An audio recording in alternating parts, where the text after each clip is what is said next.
Welcome to Athletic Alert, sponsored by Michael Rosenblum Podiatry. Fantasy baseball seems far away, but it's going to come sooner than we think, and it's never too early to start talking about it. Today, we have the expert here, Mr. Romaglia. That's right. Yeah, today we're going to be talking about probably the thinnest position in all of fantasy baseball. Your top 10 catchers coming right at you. These are Romaglia's rankings.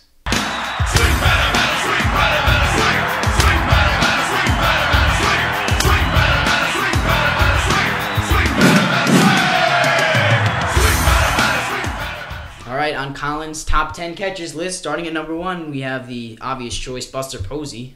That's right.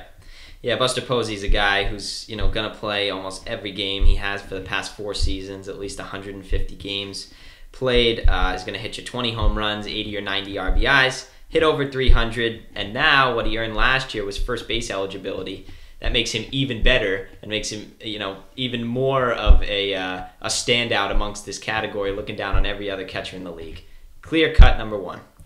You have Jonathan Lucroy at number 2. I don't think he's going to be that high this year. I mean, obviously he had the injury that ruined his 2015 season, but he's a great offensive catcher when he's healthy. I agree with that.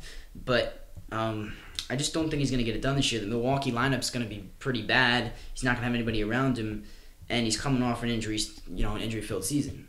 Yeah, and many people would agree with you that Lucroy should be lower. The reason I have him so high is that we have to remember in 2014 he finished right behind Posey at number 2 in all of catchers rankings at the end of that season, the end of the 2014 season.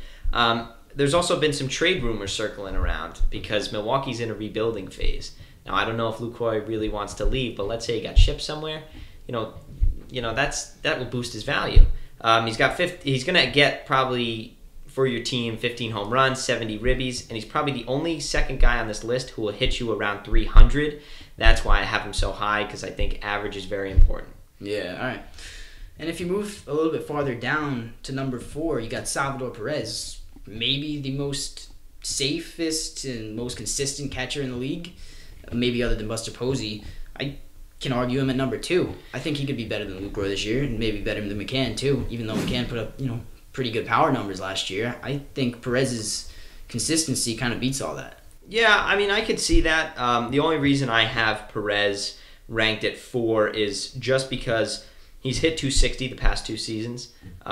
He's in 2015 and 2014, he hit over 17 home runs. He got 70 RBIs in both those years and hit 260. So he's not going to be a guy who's going to hit you a high average, but he is safe. And like you said, I mean, he's a healthy juggernaut. I mean, he's played at least 138 games the past 3 seasons. So this is a guy who's going to be in there every day. And what I want to say to all the people out there who are trying to draft a catcher and you're wondering, what am I really looking for? For me, I'm looking for a guy that's going to stay healthy, because since this is probably the thinnest position in fantasy baseball, the people that are on your bench, you're probably not going to draft a second catcher and put him on your bench, because it's not worth it. You could pick up a better person. So when you're getting that one catcher, you want to make sure they're going to be in there every day. They're going to be in that lineup every day, and that's why most of these people I have ranked high on my list are guys that'll play every day. Posey, Lucroy, Perez, even McCann maybe now with that John Ryan Murphy trade to the Twins. So these guys are going to stay healthy, and you want a healthy person on your team. Moving away from the healthy stuff, Devin Mesoraco, who's out for almost all of last season, is at number 5. And he's a guy, along with somebody low on your list, Travis d'Arnaud. I feel like them two, if they stay healthy this season, they have the potential to both be top 5, top 4 catchers, because they put up great numbers for when they play. Yeah. But the question is, are they going to play? And that's something you can't really predict. You just got to get lucky with. That's totally true. That's why Mesoraco falls out of the top 4, and that's why Travis d'Arnaud falls out of the top 5 or top 8. And the only reason for that is just health. I mean, these guys are just people who have barely played or struggling to play 100 games a season, and it's a 162 game season. Although we have seen what Mesoraco can do. In 2014, only through 114 games, he had 25 home runs and 80 ribbies. Yeah, he was arguably the best fantasy catcher that year, and he only played 114 games. Right, that's unbelievable. Same with d'Arnaud. I mean, the crazy stat, I know you brought it up to me, earlier, was that d'Arnaud hit a 100 average with runners in scoring position. So last season, he had 12 home runs and 41 ribbies. Those numbers could have been way better if he hit better with runners in scoring position, and those are already good numbers. So they both of them, for the time he played. Right, for the time he played. So they both of them, if they could stay healthy, they could be top catchers. They can. There's no doubt. That's just getting lucky or getting unlucky with them.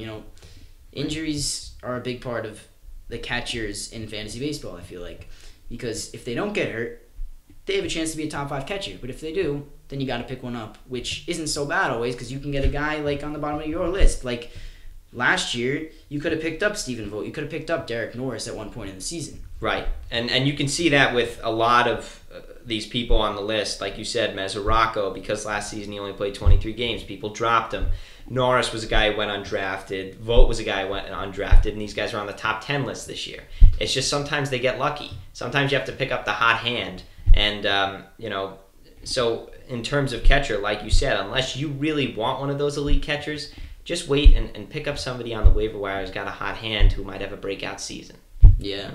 And speaking of somebody that might have a breakout season, number 6 on your list, Kyle Schwarber. Yes. I mean, he can be argued as like a number 15 catcher this year or a top 3 catcher. I feel like he's the most unpredictable catcher on this list, but he has great upside. His power numbers were really good last year. The question is he going to hit, a sophomore slump? Can he improve his stats?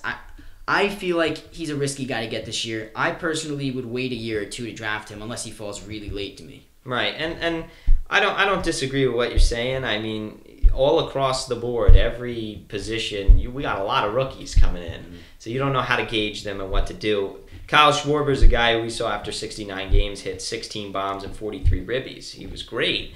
But like you said, is he going to go in a sophomore slump? We don't have his track record yet, so we don't know what he's going to do. So he's a bit of a mystery. I think he's in a great Cubs lineup. That's why he's so high on my list. High-octane offense. It's going to be great. So, all right. I think the last guy I want to talk about is Stephen Vogt, because he had a first half that put him up as the number 1 fantasy catcher last year. Right. But then his second half was atrocious. So what can you come to think of him? Because he's never had any kind of, the half of the season that he had last year. He's never had anything like that during his career. And he's, 30, 31 years old. Yeah. So I feel like there's too small of a sample size to rely on him as a top catcher this year. But if he can do what he did last year in the first half, he's very valuable. So where do you take him? I don't know. It's tough. I mean, it's hard to tell exactly where to take him right now because a lot of those websites, they don't even have mock drafts going up yet. Yeah. So it's tough to tell where you're going to take them. We'll have to wait and see the analyzation of those mock drafts. But in terms of Vogt himself, it's tough to say because this is a guy who broke out at 30 years old, like you said. Like, that's kind of weird. It doesn't normally happen like that. So, but he also hit 18 home runs and 71 RBIs despite that really big slump last season after the All-Star break.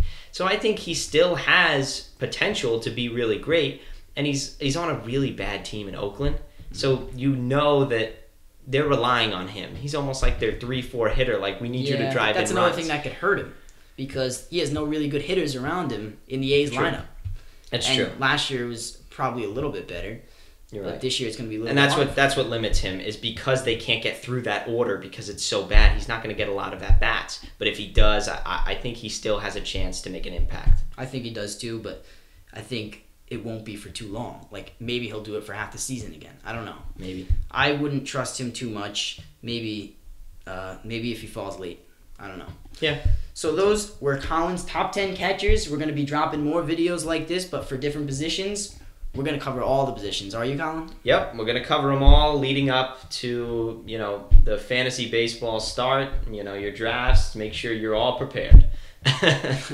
So thanks for watching. Comment what you think about, Colin's rankings. If you have any different opinions, put them down below in the comments section. We want to see them. Like this video if you want more fantasy baseball content. Subscribe to our channel. We really appreciate it. We'll see you next time.